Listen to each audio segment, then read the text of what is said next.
When someone tells you, "I'm not ready," don't rush to believe those words at face value, because most of the time, those 4 words aren't just about timing. They're about certainty. When people are genuinely excited about something they want, they rarely stay undecided for long. They make room, they adjust, they find a way.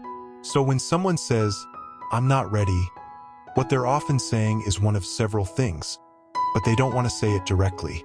Sometimes it means, "I'm not ready for a relationship with you." Sometimes it means, "I like having you around, but I don't want the responsibility that comes with committing to you." And sometimes it means, "I'm waiting to see if something I want more comes along." That doesn't automatically make them a bad person. It just means their level of certainty doesn't match yours. The mistake many people make is hearing, "I'm not ready," and translating it into, "If I wait long enough, they'll eventually choose me." But waiting rarely changes someone's level of desire. More often, it only changes how much of your own time you lose. The hardest part is that "I'm not ready" gives you hope without giving you certainty. It doesn't sound like a rejection, so your mind keeps searching for signs that things will change. You replay conversations, look for mixed signals, and convince yourself that if you just become more patient, more understanding, or more available, they'll eventually be ready. But someone who truly wants to build a future with you usually doesn't leave you guessing for months. Readiness isn't only about perfect timing. It's also about priority. Think about the moments in your own life when something genuinely mattered to you. You didn't wait until everything was perfect. You found a way to make room for it because it was important enough. Relationships often work the same way.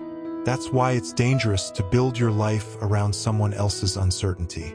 While you're waiting for them to decide, you're putting your own life on hold.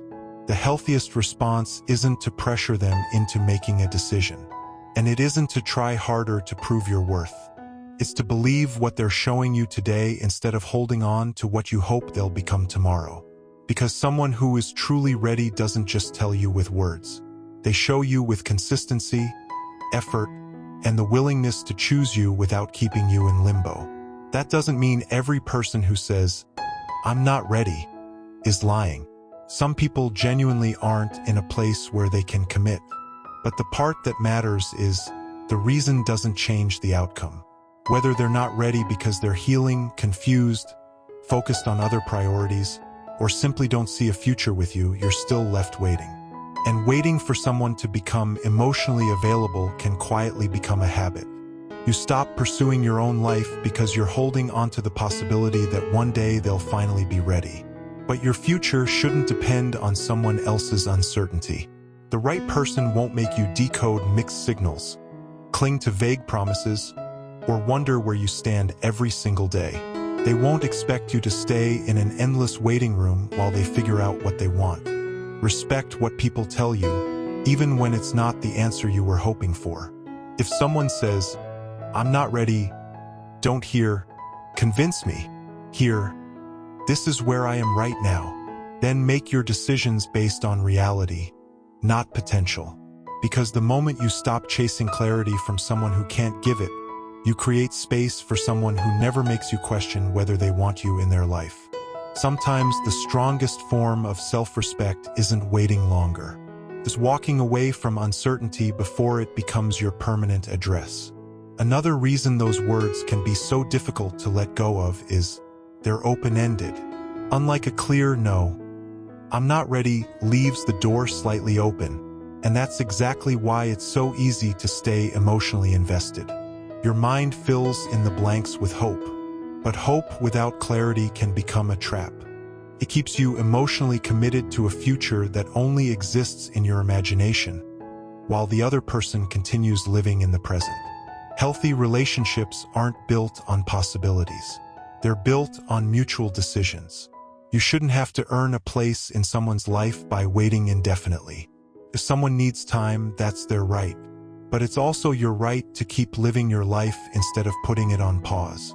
Because the longer you stay attached to someone who can't choose you today, the less emotionally available you become for someone who already knows they would. Something most people don't realize is, Sometimes the hardest person to let go of isn't the one who rejected you. It's the version of them you imagined they could become. You weren't just attached to who they were.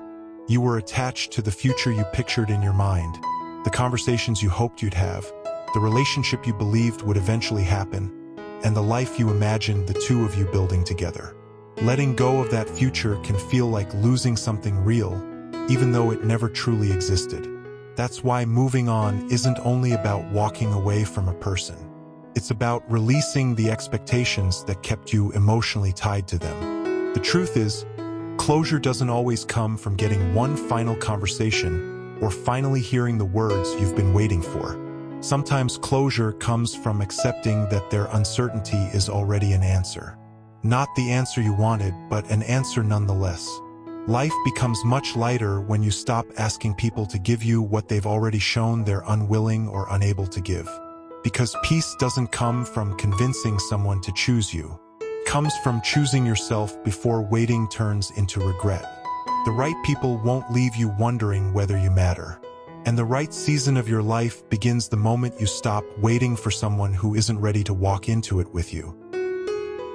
Thanks for watching. Don't forget to like, share, comment, and subscribe.